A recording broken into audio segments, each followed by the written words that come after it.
Hello students, hope you all are doing great. I'm Achal Chaudhary, working as an assistant professor BBA department in St. Andrews Institute of Technology and Management. Today I'm sharing a lecture on income tax. First of all, let's start with the benefits of this video. Why you should watch this video?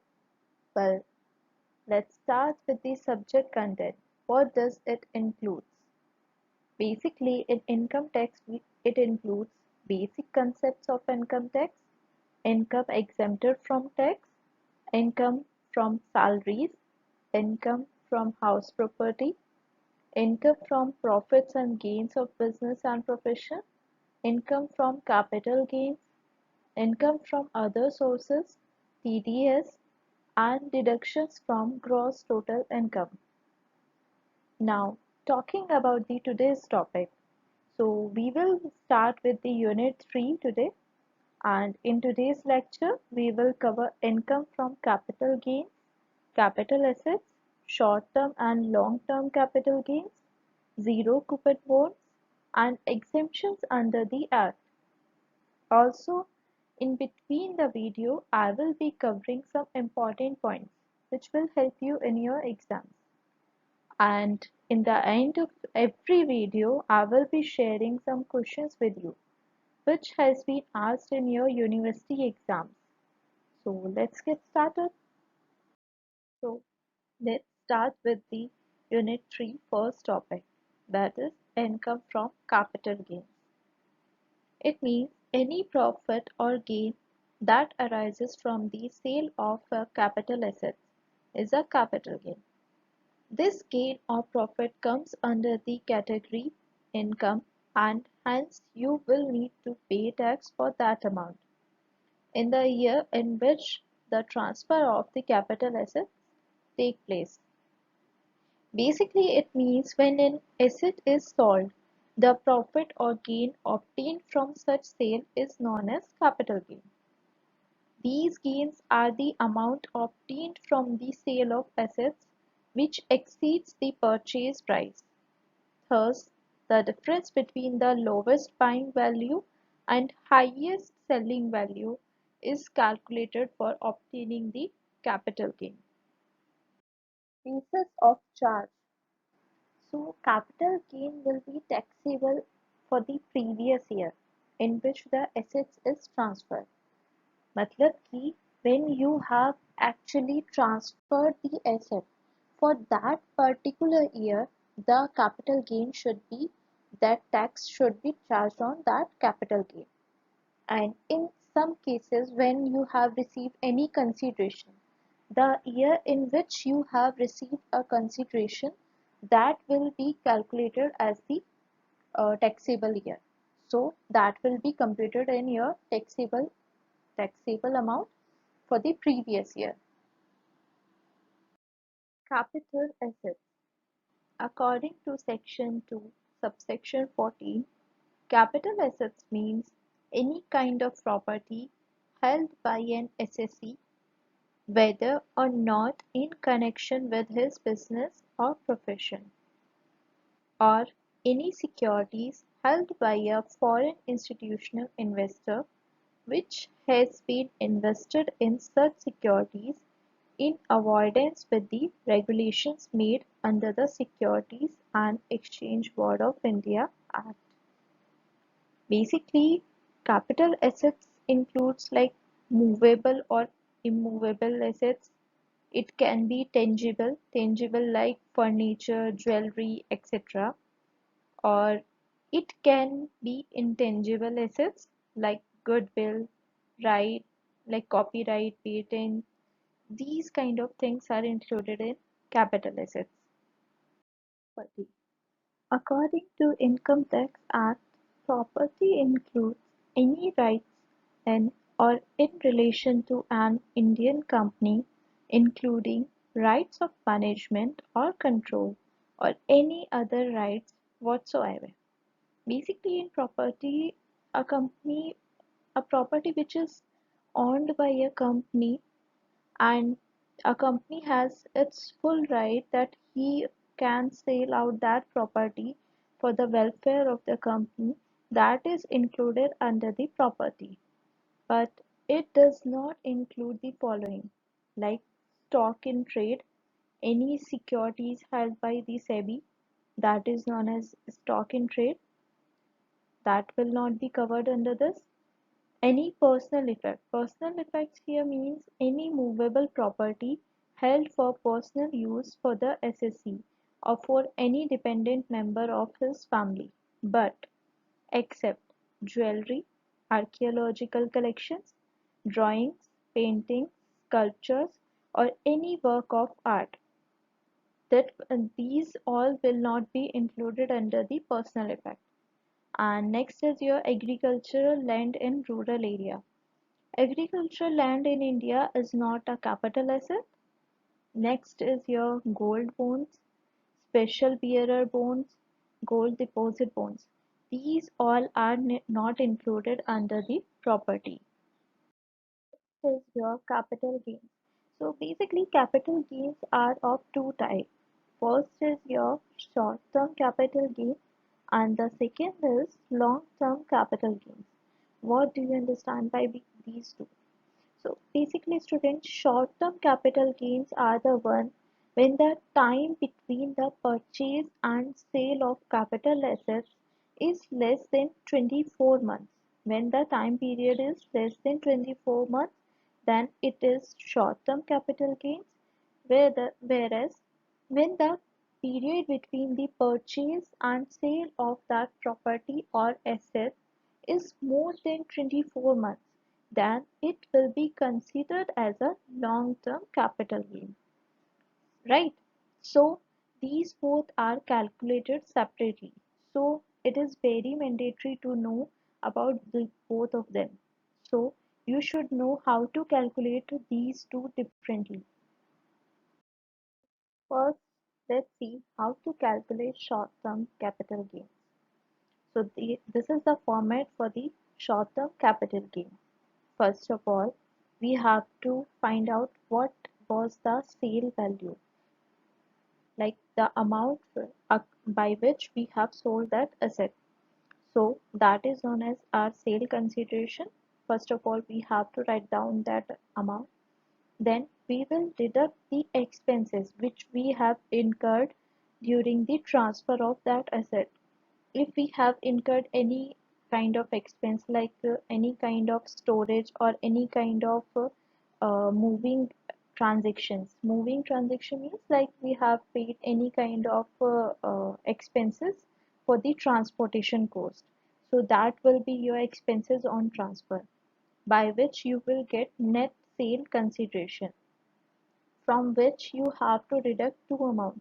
First is cost of acquisition. Acquisition means that amount by which you have purchased that asset. And secondly, you have to deduct the cost of improvement. Cost of improvement includes any kind of maintenance amount which was included during that session. Then we will get short-term capital gains, from which you have to deduct some exemptions under section 54 BDG. All are given in these sections, so you have to deduct those from the short-term capital gain. Then only you will get the short-term capital gain, which will be taxable amount. Is your computation of long-term capital gain. First of all, you have to write down the sale consideration or the amount, selling amount. You have to write down it first. Then from that you have to deduct the expenses on transfer, like transportation cost which was incurred during the selling process. Then we will get the net sale consideration. From that we have to deduct the indexed cost of acquisition and indexed cost of improvement. So both of these costs can be given in the question, and if it is not given in the question, I'll let you know when we will solve the question how to calculate these both. So by which we will get the long-term capital gain.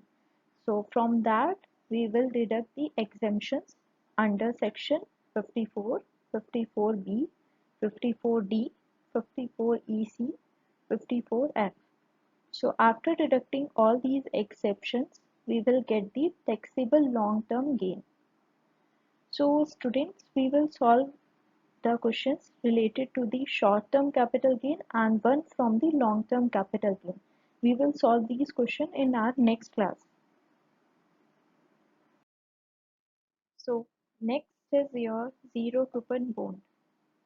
As per the section 2, subsection 48, zero coupon bond means a bond issued by any infrastructure capital company or infrastructure capital fund or public sector company or scheduled bank, or in respect of which no payments and benefit is received or receivable before maturity or redemption from the issuer, and which the central government may by notification in the official gazette specify in this behalf. Basically, a zero coupon bond is a debt security instrument that does not pay any interest. That's why it is called as a zero coupon bond, right? So basically, it trades at a deep discounts, offering face value profits at maturity. So the difference between the purchase price of a zero coupon bond and the par value, or you can say face value of that bond, indicates the investor's return. Students, a taxpayer can claim exemptions which are given under the following sections. You can claim these exemptions under the income from capital gains. First is your section 54. Under section 54, it was specified that if the taxpayer is an individual or a member of HUF, the capital gain is obtained as a result of transfer of long-term assets. So that shall be exempted. And this exemption is not applicable to companies, firms, or LLP. Next is your section 54B. Under section 54B, it was specified that this section clearly made it available only for the sale of agricultural land. The agricultural land must be used for the agricultural purpose for at least 2 years before the date of transfer by the individual. If the taxpayer buys another land within 2 years from the transfer date, the exemption is applicable, and it is applicable for both long-term and short-term capital gains. So the both of these exemptions are can be like withdrawn if the prescribed information, if the prescribed condition is not fulfilled, then these both exemptions can be withdrawn anytime.